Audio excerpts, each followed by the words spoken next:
શ્રી ગણેશાય નમઃ. મિત્રો, આપની ચેનલ સ્પિરિચ્યુઅલ કરણમાં આપ સૌનું સ્વાગત છે. આ વિડીયોમાં આપણે ધરો આઠમ વ્રત કથા સાંભળીશું. ભાદરવો માસ આવે, સુદ આઠમ આવે એટલે તે દિવસે ધરોની પૂજા કરવી, અબીલ, ગુલાલ, કંકુ તેમજ ફૂલ લઈને ચઢાવવા અને પ્રણામ કરીને પ્રાર્થના કરવી કે આપની જેમ જ અમારા વંશવેલાનો વિસ્તાર થાય. ધરો આઠમ કરીએ એટલે તે દિવસે સાતમના દિવસે રાંધેલું ઠંડુ ભોજન જમવામાં લેવું. ધરો આઠમની વાર્તા. એક ગામમાં સાસુ અને વહુ રહે છે.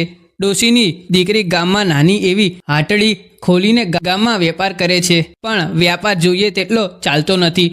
એટલે દીકરીને મદદરૂપ થાય સાસુ વહુ ખેતરે મજૂરી કરવા જાય અને આમ જીવન ગુજારે. ગરીબાઈ હોવા છતાં વહુ ધાર્મિક તેથી વાર તહેવારે વ્રત કરે અને પ્રભુ ભક્તિમાં શ્રદ્ધા રાખી કામકાજ કરે. એવામાં ધરો આઠમ આવી. એ દિવસે સાસુ વહુએ ધરો આઠમનું વ્રત કર્યું. બપોર થતાં સાસુએ વહુને કહ્યું, વહુ જાઓ ખેતરમાંથી ઘાસ વાઢી લાવ. વહુ કહે, બા આજે ધરો આઠમનું વ્રત છે માટે આજે હું ઘાસ નહીં વાઢું. સાસુએ કહ્યું, તું ન વાઢે તો કાંઈ નહીં, હું વાઢીશ, પણ તું ઘાસની ભારી તો ઉપાડીશ ને હાલ મારી સાથે.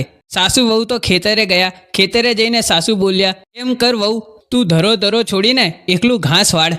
વહુ સાસુને ના કહી શકી નહીં અને એ તો ધરો છોડીને ઘાસ વાળે છે. ઘાસ વાળીને સાસુ વહુ બેય ઘરે જવા ગામ તરફ ચાલ્યા. ત્યાં તો રસ્તામાં પડોશીને છોકરો દોડતો આવ્યો અને બોલ્યો, તમારું ઘર ભડકે બળે છે માટે જલ્દી ચાલો.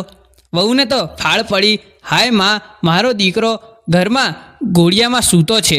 આટલું બોલતાને ઘાસની ભારી નીચે ફેંકીને દોડવા લાગી. આ બાજુ તો આખું ઘર બળીને ભસ્મ થઈ ગયું. ઘરનું છેલ્લું બારણું સળગતું હતું, તે પડવાની તૈયારીમાં હતું. વહુ તો પોતાનો દીકરો અંદર છે માટે દાઝવાની પરવા કર્યા વગર બારણાને પાટું મારતાકને બારણું પાડી ઘરમાં દોડી ગઈ.